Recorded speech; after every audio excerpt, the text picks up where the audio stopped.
The water was calm that morning, too calm for what it was hiding. For years, the name Denise Wells existed only in fragments. A fading photograph. A question whispered at family gatherings. A space at the table no one learned how to fill. She didn't vanish loudly. She didn't leave behind chaos or warning.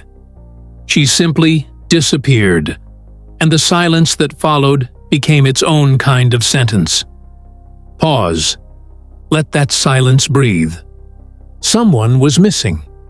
Someone was forgotten by the world outside her family. And someone was about to be found. Before we go any deeper, if stories like this move you, if you believe every missing person deserves to be remembered, then you already belong here. This is Adventure for Truth. Subscribe to the channel and stay with us as we uncover the stories the world almost forgot. It was an ordinary day in Denise's world, the kind of day no one marks on a calendar. Traffic moved, conversations happened, life advanced without hesitation. Somewhere along a familiar route, Denise was driving, not away from her life, but through it, toward something expected, toward people who assumed they would see her again. Denise Wells wasn't a headline. She was a presence, a woman with habits and plans, with people who depended on her reliability. She had a way of being accounted for, calls returned, places shown up to, promises kept. Her life left impressions, which is why her absence felt wrong almost immediately. When she didn't arrive, concern didn't erupt. It hesitated. Delays happen. Traffic happens. Missed calls happen.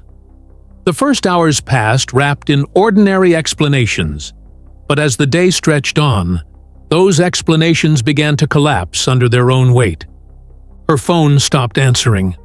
Her car wasn't where it should have been, and no one could explain why. The road she traveled was familiar, trusted, driven countless times without incident. Nearby, the quarry sat in quiet indifference, deep, still, unremarkable to anyone passing by. It didn't look dangerous. It didn't demand attention. It simply existed, holding its depth beneath an unbroken surface. No one thought to look there. Not at first. Because Denise didn't seem like someone who could just disappear. And places that look peaceful rarely get blamed for destruction. But somewhere between departure and arrival, something had gone unnoticed. Something that didn't announce itself with noise or witnesses. By the time the day ended, Denise Wells was no longer just late. She was missing. And beneath calm, undisturbed water, the truth had already settled into place, waiting patiently, as it would for years, for someone to finally see it. The last confirmed movements of Denise Wells were deceptively ordinary. She was seen earlier that day moving through familiar spaces, doing familiar things, following a route that required no special thought. There was nothing rushed about her behavior, no signs of distress, no indication that she was headed toward danger or away from her life. Everything about her final hours suggested continuity. That's what made the moment she vanished so difficult to isolate. Investigators began tracing her path, step by step, looking for a point where normal became something else. They examined the roads she would have taken, the turns she would have made automatically, the places where a brief stop might have made sense. But nothing stood out. No abandoned vehicle, no eyewitness accounts placing her in trouble, no reports of a crash or mechanical failure. The route appeared to have absorbed her passage without reaction. Her phone offered little clarity. There was no final call asking for help. No message that hinted at hesitation or fear. Communication simply ended, abruptly, without explanation.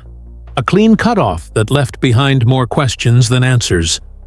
What troubled investigators most was what didn't exist. No skid marks suggesting a sudden correction, no broken barriers, no debris scattered along the roadside.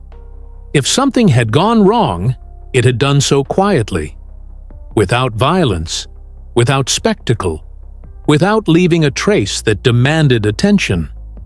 The quarry sat near part of her route, separated from the road by distance and familiarity. Locals knew it was there, but they didn't think about it. Its surface was still, its edges stable.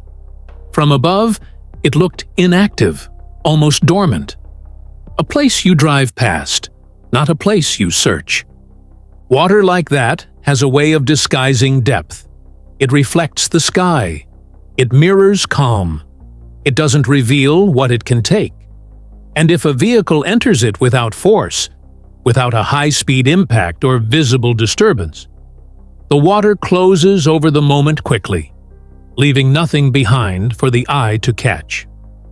At the time, this possibility remained abstract.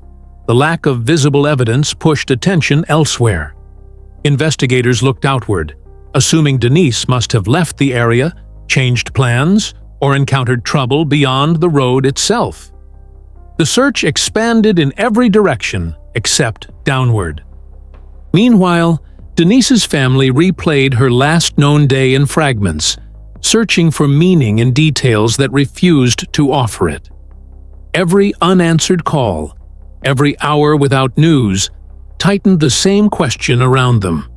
Where could she have gone? Without anyone seeing her go.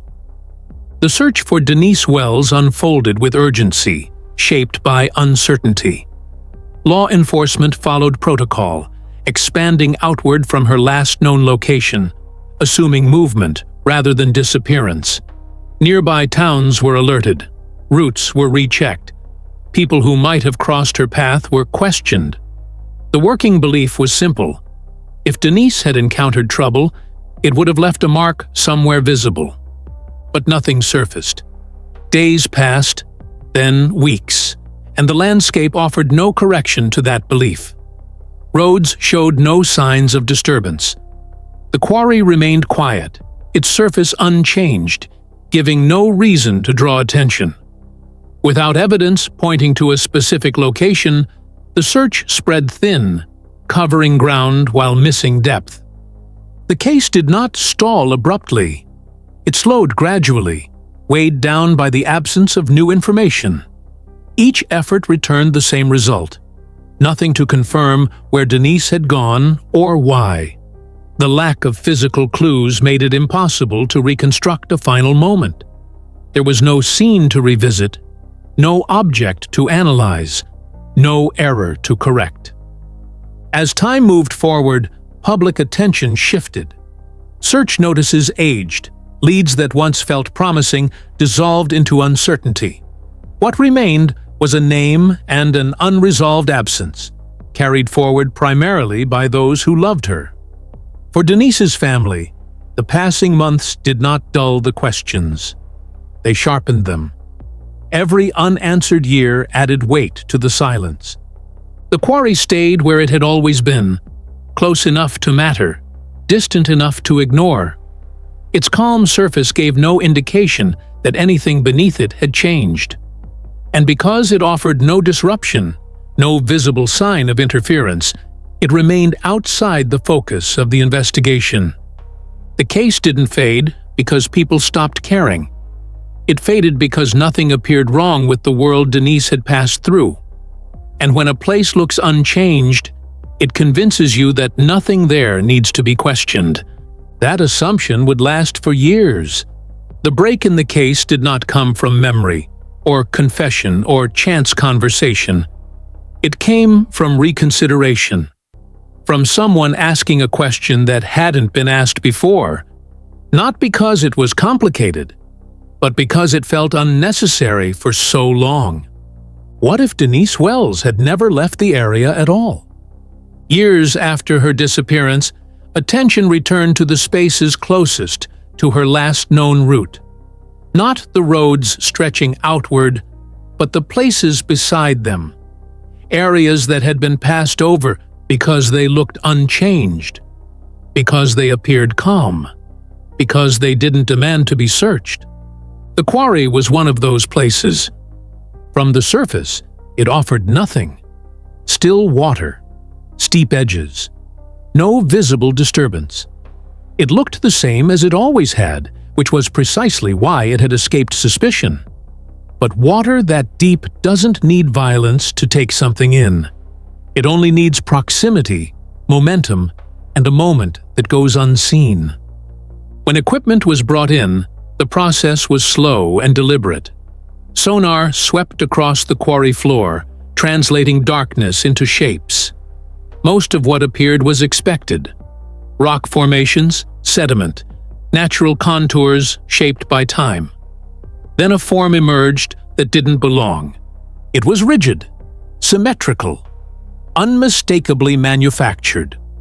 The image settled on the screen long before anyone spoke. A vehicle rested at the bottom of the quarry, positioned in a way that suggested entry without chaos.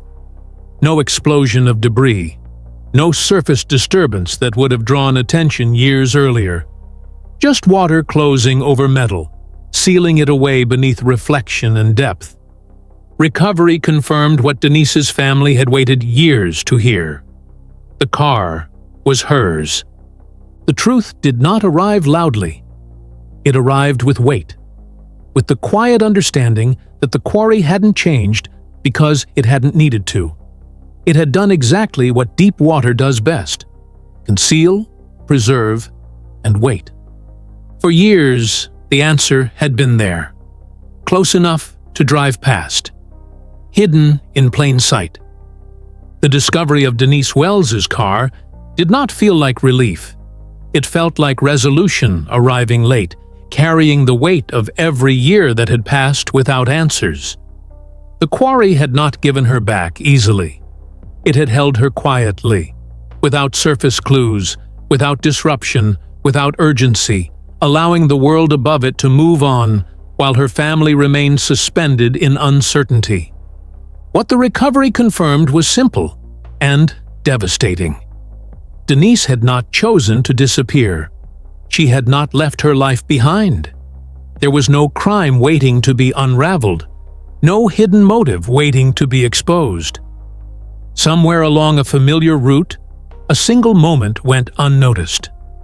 A turn taken slightly wide, a margin misjudged, and the water did the rest. The quarry explained everything the investigation could not: the absence of witnesses, the lack of debris, the silence that followed. Deep water absorbs impact. It erases sound. It restores the surface quickly, leaving behind nothing that demands attention. What once felt impossible now made tragic sense. For Denise's family, the truth closed a chapter that had remained painfully open for years. Knowing where she had been all that time did not undo the loss, but it ended the endless imagining. The questions stopped multiplying. Grief, at last, had a place to rest. Denise Wells was missing, but she was never forgotten by the people who loved her. Her story is not defined by disappearance alone, but by the patience of truth and the cost of assumptions. Places that look peaceful can hold devastating answers. And sometimes, the hardest truths are the ones closest to where we stopped looking. If you stayed until now, it's because stories like this matter. They deserve time, care, and remembrance. Subscribe to the channel so these stories continue to be told. Like this video to help it reach others who believe every missing person deserves to be found. And share it. Because silence should never be the final chapter of someone's life.